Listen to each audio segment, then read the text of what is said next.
तो जीएस में हम लोग क्या कर रहे थे, कुछ याद है? जीएस में इतिहास में जो हो रहा था वो आपका कुछ राजनीतिक दलों की बात हुई थी। कांग्रेस के पहले कुछ राजनीतिक दलों का गठन हुआ था। तो पहला राजनीतिक दल जो माना जाता है वो लैंड होल्डर सोसाइटी माना जाता है। उसके पहले भी एक संगठन का गठन किया गया था, बंग भाषा प्रकाशन सभा 1836 में गठित हुई थी। 1838 में लैंड होल्डर सोसाइटी का गठन हुआ और इसमें बंगाल के सभी बड़े बड़े जमींदार इस सोसाइटी में थे। इसके बाद बंगाल ब्रिटिश इंडिया सोसाइटी का गठन हुआ 1843 में। फिर 1851 में ब्रिटिश इंडियन सोसाइटी का एसोसिएशन का गठन हुआ। इसी समय इसी के अनुरोध पर अन्य प्रेसिडेंसियों में भी, कलकत्ता में तो ये थी ब्रिटिश इंडियन एसोसिएशन, बम्बई और मद्रास में भी, मद्रास नेटिव एसोसिएशन का गठन हुआ और बम्बई में बम्बई एसोसिएशन का गठन हुआ। फिर बम्बई प्रेसिडेंसी में ही पूना सार्वजनिक सभा का गठन हुआ था, जिसे हम लोगों ने देखा था वासुदेव जोशी के नेतृत्व में वह गठित हुई थी और रानाडे के नेतृत्व में उसका बहुत विस्तार हुआ था। फिर हम लोग कुछ अन्य संगठन जो हैं जो कि ब्रिटेन में बने, कुछ भारतीयों ने और कुछ यूरोपियन जो उदारवादी थे उन लोगों ने भी भारत के समर्थन में कुछ संगठनों को लंदन में गठित किया। यहाँ भारत में जो संगठन गठित हुए हैं इसके बाद उसमें इंडियन लीग 1875 शिशिर कुमार घोष के नेतृत्व में स्थापित हुई और इसके जो अस्थायी अध्यक्ष थे शंभुचंद्र मुखर्जी थे और अस्थायी अध्यक्ष कृष्ण मोहन बनर्जी इसके अस्थायी अध्यक्ष थे। तो इंडियन लीग ये बार बार पूछा जाता है, इंडियन लीग की स्थापना किसने की? तो इंडियन लीग की स्थापना 25 दिसंबर 1875 में हुई और इसके संस्थापक हैं शिशिर कुमार घोष। इसके अस्थायी अध्यक्ष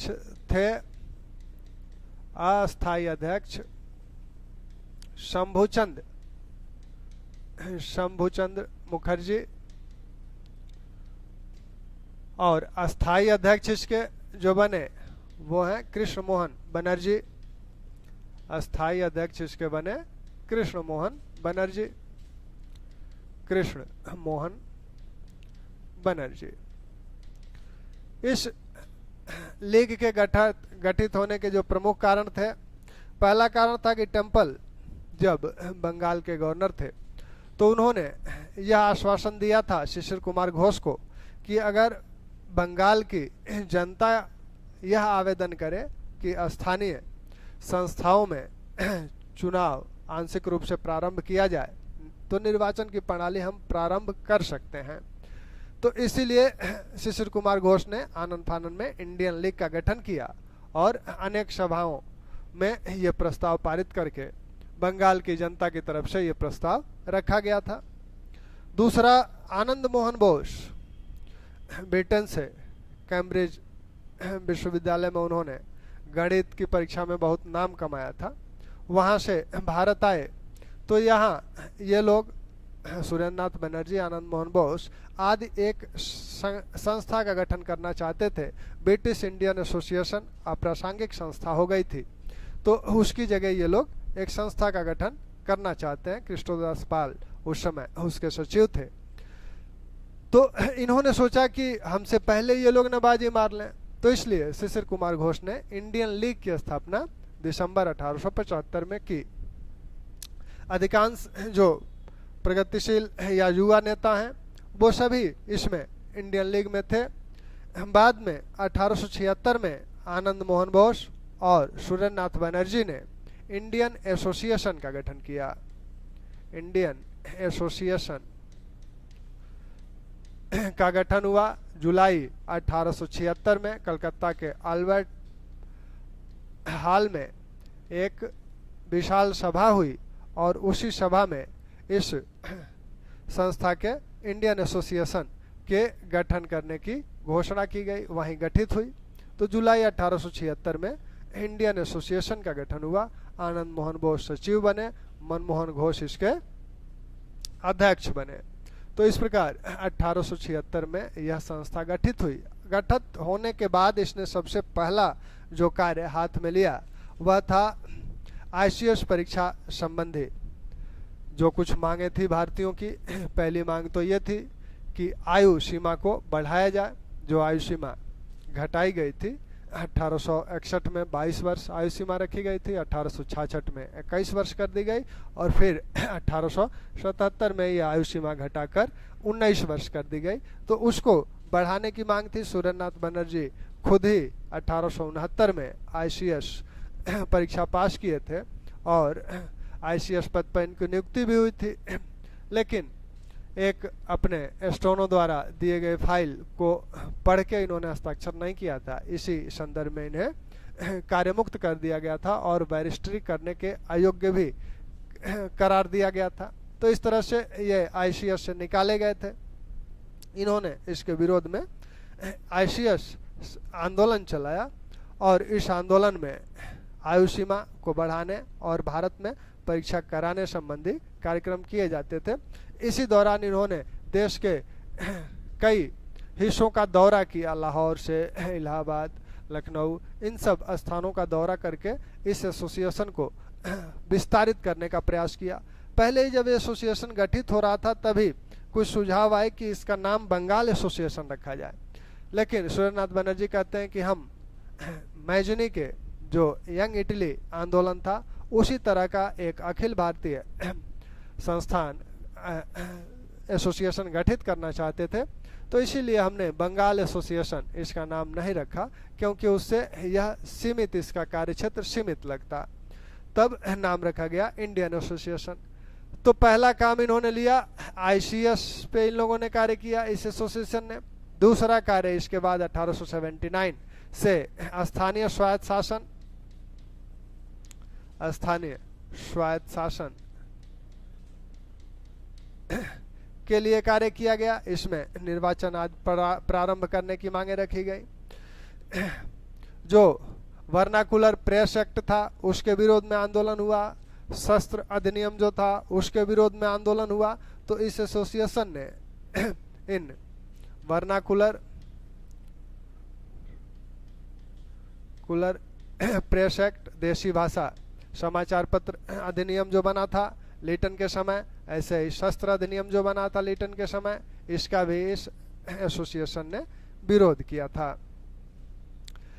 सुरेंद्रनाथ बनर्जी ने इस एसोसिएशन के माध्यम से ये अखिल भारतीय स्तर का एक संगठन बनाना चाहते थे।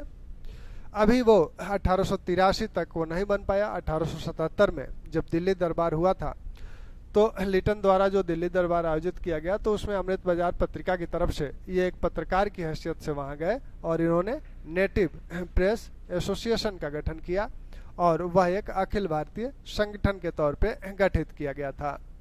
तो ये आपका इंडियन एसोसिएशन बाद में 1883 में चल के इसे अखिल भारतीय स्वरूप देने का भी प्रयत्न किया गया। उसके बाद कांग्रेस के साथ की जाएगी। मद्रास में एक संगठन गठित हुआ था, मद्रास महाजन सभा 1884 में। वैसे ही बम्बई प्रेसिडेंसी एसोसिएशन का गठन 1885 में किया गया। मद्रास महाजन सभा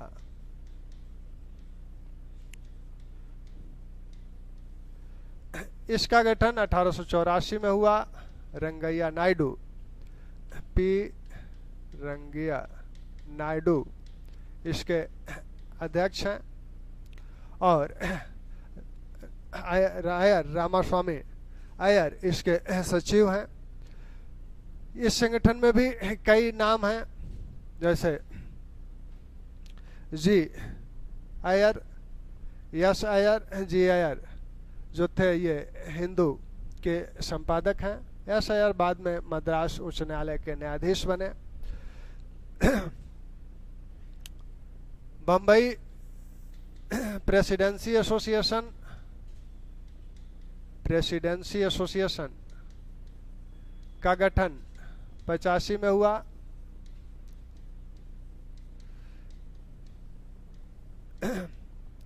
जमशेदजी जीजी भाई की अध्यक्षता में एक सभा हुई 85 में, और उसी में इस एसोसिएशन के गठन का निर्णय लिया गया। त्र्यंबक जी तैलंग, जीजी भाई मेहता, फिरोज शाह मेहता आदि इसके महत्वपूर्ण नेता हैं। बम्बई प्रेसिडेंसी में एक और गतिविधि चल रही थी, वो चिपुलकर के नेतृत्व में चल रही थी। चिपुलकर के नेतृत्व में यह चल रही थी। 1879 में इन्होंने अपनी सरकारी नौकरी से इस्तीफा दे दिया और न्यू इंग्लिश स्कूल पूना में इन्होंने खोला।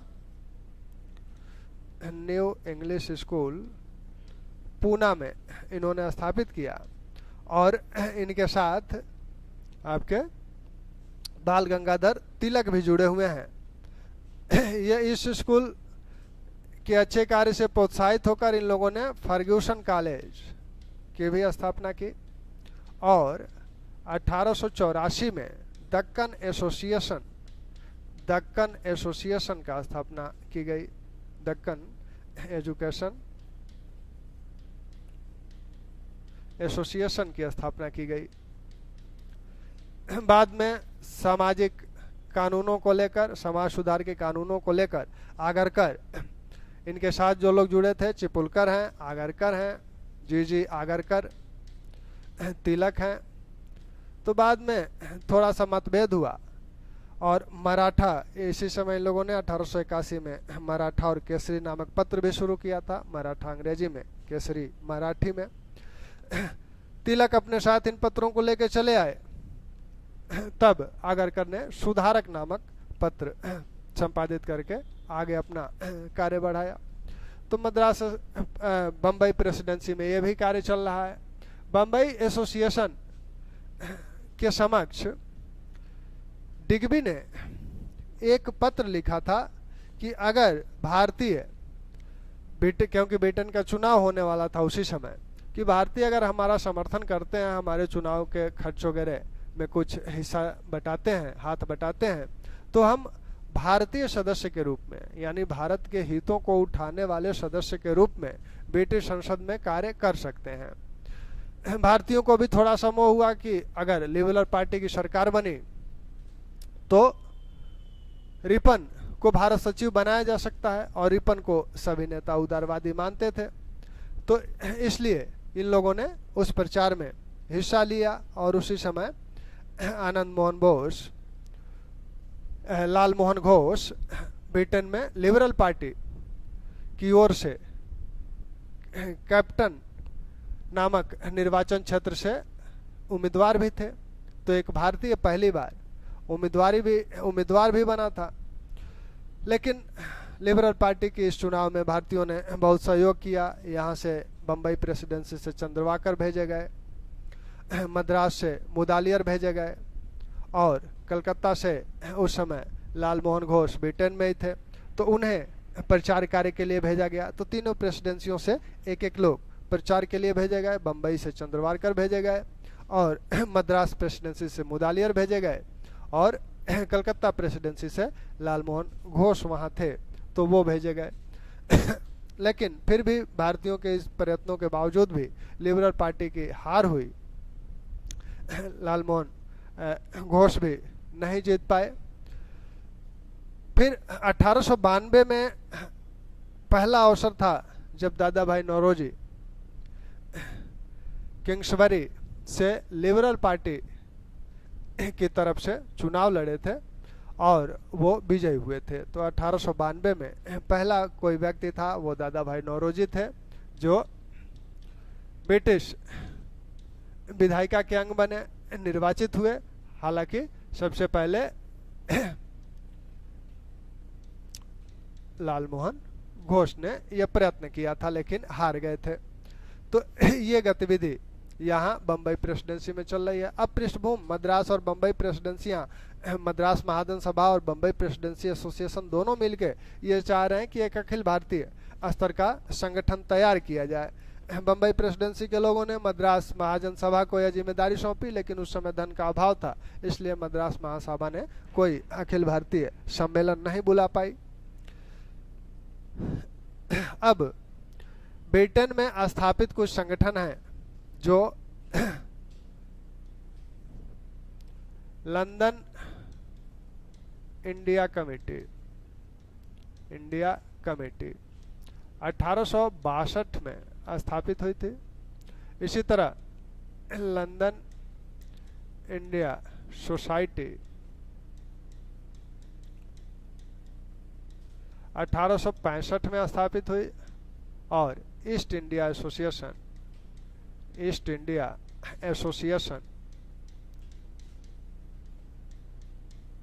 1866 में स्थापित हुआ।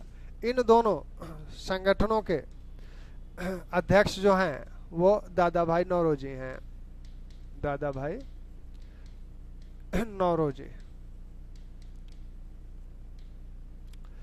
मुदालियर जब लंदन गए थे तो वहां उन्होंने भारतीयों, विशेषकर जमींदारों और राजाओं की बात रखने वाले, यानी उनके प्रतिनिधि के रूप में एक संगठन बनाने की बात की थी, और वो संगठन लंदन इंडिया कमेटी के रूप में बना था, लेकिन कार्य नहीं कर पाया। उनके भारत आने के पश्चात यह शिथिल हो गया।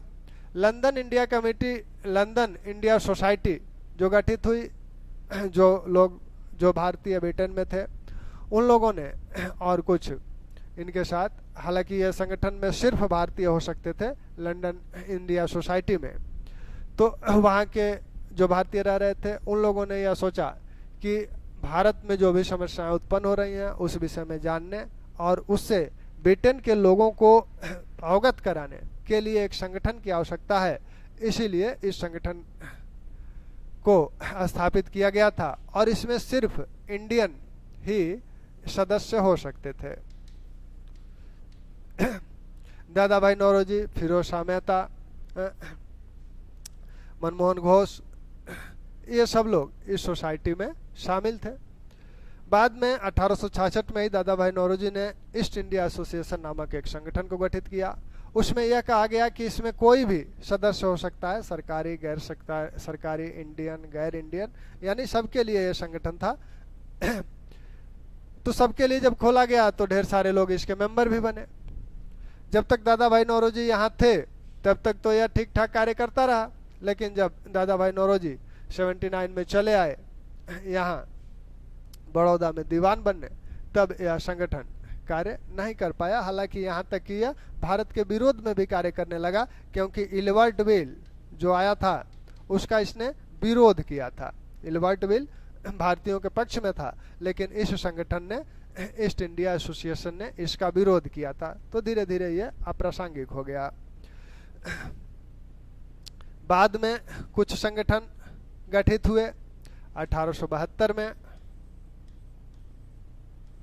इंडिया कमेटी गठित हुई।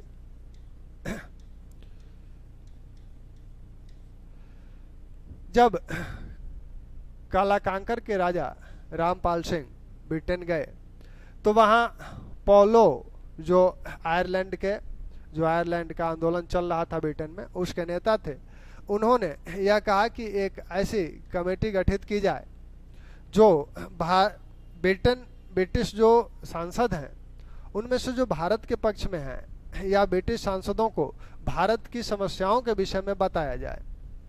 तो यह कार्य नेशनल रिप्रेजेंटेटिव कमेटी बनाकर किया गया। 1883 में नेशनल रिप्रेजेंटेटिव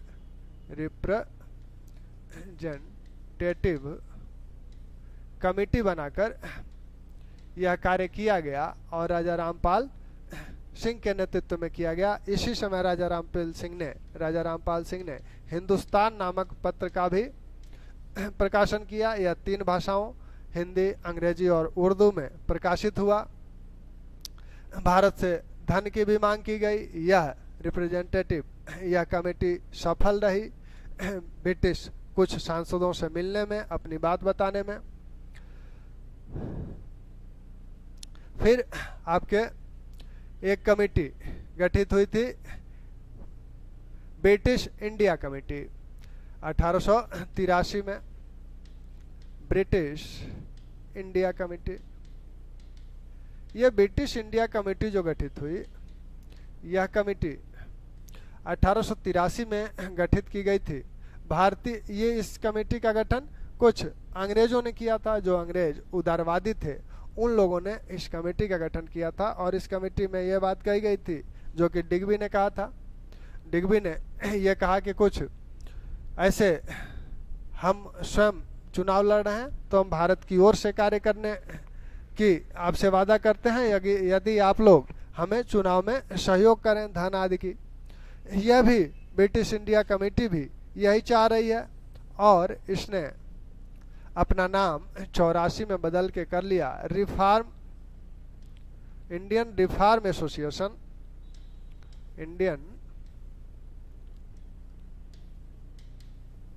इंडियन रिफॉर्म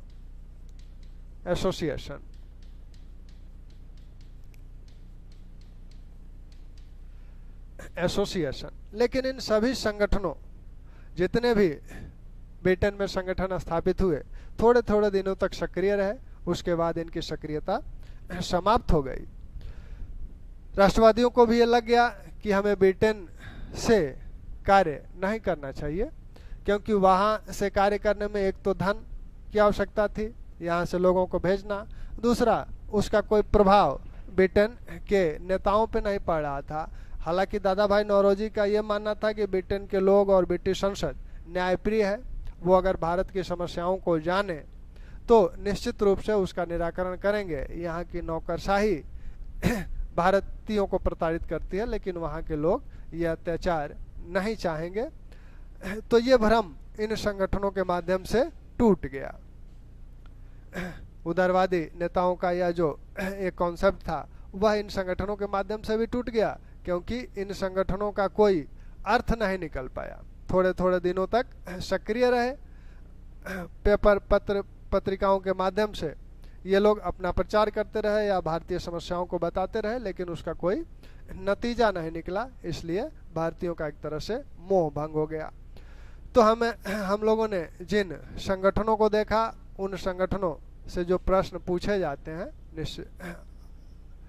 इसमें इंडिया लीग का गठन कब हुआ, कौन अध्यक्ष है, कौन अस्थायी अध्यक्ष है, इस तरह के प्रश्न यहाँ से होते हैं। इंडियन एसोसिएशन का गठन कब हुआ, किसने किया, कहाँ हुआ? अल्बर्ट हॉल में एक मीटिंग के दौरान हुआ था। कलकत्ता के अल्बर्ट हॉल में एक मीटिंग के दौरान हुआ था। और इस एसोसिएशन ने कौन कौन से आंदोलन चलाए? सबसे पहले इसने अपने हाथ में जिस आंदोलन का नेतृत्व संभाला था वो ICS परीक्षा संबंधी था। फिर स्थानीय स्वशासन, वर्नाकुलर, शस्त्र अधिनियम। मद्रास महाजन सभा के अध्यक्ष कौन है? मद्रास महाजन सभा P रंगैया नायडू इसके अध्यक्ष हैं। बम्बई प्रेसिडेंसी एसोसिएशन कब गठित हुई और कौन कौन इसमें प्रमुख नेता हैं, इनका ध्यान रखिएगा। किसकी अध्यक्षता में ये मीटिंग हुई थी और जिसमें यह निर्णय किया गया था कौन ब्रिटिश उम्मीदवार, ब्रिटिश संसद जो चुनाव हो रहा था उस समय, कौन उम्मीदवार ने पत्र लिखा था? तो डिग्बी ने पत्र लिखा था और उसके चुनाव प्रचार के लिए तीनों प्रेसिडेंसियों से लोग गए थे। बम्बई प्रेसिडेंसी से चंद्रवारकर गए थे और मद्रास प्रेसिडेंसी से मुदालियर गए थे और कलकत्ता प्रेसिडेंसी से लालमोहन घोष वहीं थे।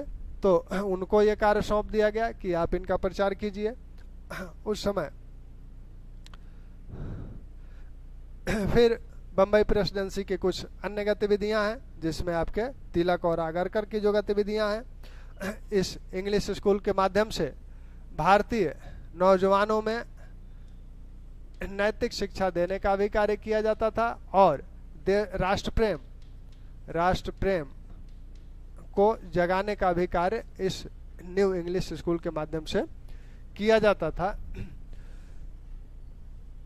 ब्रिटेन में जो संस्थाएं गठित हुई उनको आपने देखा 1862 में जो संस्था गठित हुई वो लंदन इंडिया कमेटी थी, और 1865 में जो गठित हुई लंदन इंडिया सोसाइटी और ईस्ट इंडिया सोसाइटी जो 1866 में गठित हुई थी, दोनों की अध्यक्षता दादा भाई नौरोजी कर रहे हैं। यहाँ सिर्फ भारतीय मेंबर होंगे, यहाँ सभी मेंबर हो सकते हैं। इनका भी कार्य वही है कि भारतीयों की जो समस्याएं हैं उन समस्याओं से ब्रिटेन के लोगों को अवगत कराना, और ब्रिटिश जो नेता हैं, राजनेता हैं, उन्हें इन समस्याओं के विषय में बताना जिससे इनका समाधान हो सके। फिर 1870 के दशक में भी कुछ संगठन गठित किए गए, जैसे इंडिया कमेटी गठित की गई। इसमें राजा रामपाल सिंह जो कालाकांकर के राजा थे, उनके नेतृत्व में नेशनल रिप्रेजेंटेटिव कमेटी कुछ ब्रिटिश सांसदों से जाकर मिली भी थी।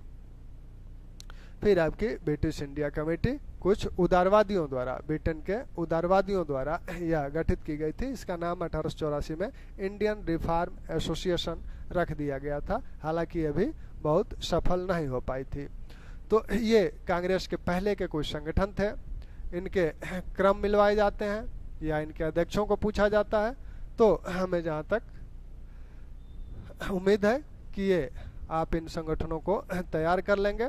फिर हम जो अगली चर्चा होगी वो भारतीय राष्ट्रीय कांग्रेस से शुरू होगी, कांग्रेस का गठन और उससे संबंधित अन्य सारी बातें। थैंक्स।